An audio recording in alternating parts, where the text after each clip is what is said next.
5 hybrid projects na malakas kumita. First, gym plus cafe. A real example is Saddle Row, a boutique cycling studio beside a coffee shop. After class, members stay for coffee, creating 2 revenue streams in one destination.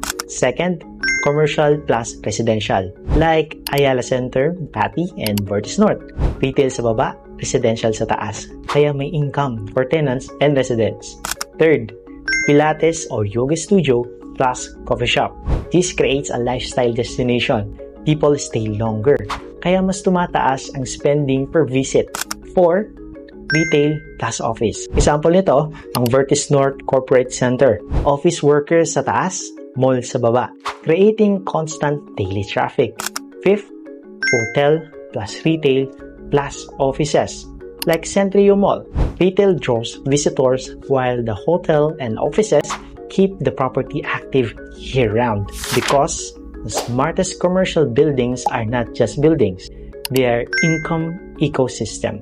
Kung ready ka na rin i-turn ang lote mo into a hybrid income property, comment I am ready down below.